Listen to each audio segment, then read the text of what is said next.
Did Jesus really reveal the name of the Antichrist? I report, you decide. This is an updated and more accurate and understandable version of my previous upload on this same topic.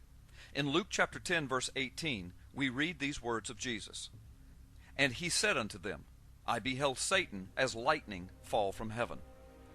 These words are written in Greek and translated to English. However, Jesus probably spoke these words in Aramaic. Aramaic is a part of the Northwest Semitic group of languages, which also includes Hebrew. Aramaic script was widely adopted for other languages and is ancestral to the Arabic and Hebrew alphabets. Two words in this text are of particular interest. The words are lightning and heaven. Jesus said, I saw Satan falling as lightning from heaven. In Greek, the word for lightning is astrape. It has a direct Hebrew equivalent. From Strong's Hebrew Dictionary, words 1299 and 1300 from the Hebrew language, the word for lightning is barak. In the Greek text of Luke chapter 10, the word translated as heaven in Greek is uranos. It can mean the heaven of God, but it also carries with it the connotation of the heights, or a high place, or the domain of Satan himself. Evidence of this is found in the same book of Luke, in chapter 8, verse 5, when Jesus speaks of the gospel being attacked demonically. He uses these words, and the birds of the air devoured it.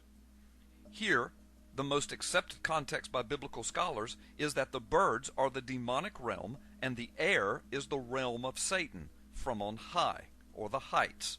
The Greek word used here for air is uranos. Evidence that this Greek word is not always used in the sense of the heaven of God, but it can be used for the heights or the high places or the domain of Satan himself. In Luke chapter 10 verse 18, this is the exact context of Jesus' words. I saw Satan falling like lightning from the heights or the high places, or from Satan's domain on high, or from the heavens or heaven. If Jesus' word, translated in the English text as heaven, was referring to the heaven of God, the Hebrew word would be shamayim. More than likely, though, according to the context of Luke 10 and Luke 8, Jesus was not referring to the shamayim of God, but rather the domain of Satan. Now consider this amazing fact. The book of Isaiah is the source of origin for the Christian concept of Satan or Lucifer. In Isaiah chapter 14, verses 12 through 19 especially. In Isaiah chapter 14, verse 14, we hear these words spoken by Satan himself. I will ascend above the heights of the clouds. I will be like the Most High. This matches the exact context of Jesus' words in Luke chapter 10.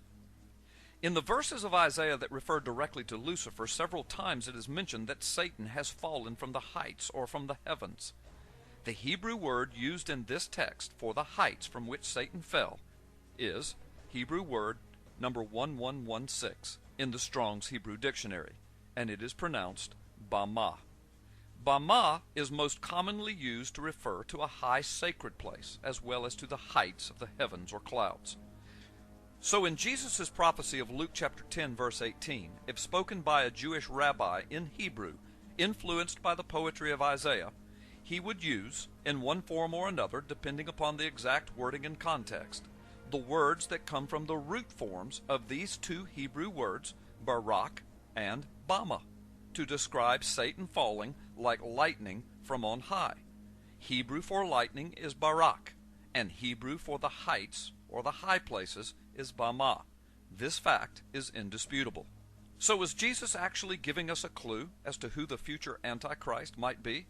Many believe so. It is possible that it is merely a strange coincidence.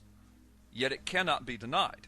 If Hebrew words were used to describe Jesus' statement about Satan falling or coming to earth, perhaps as a man in the form of the Antichrist, the Hebrew words barak and bama would be used.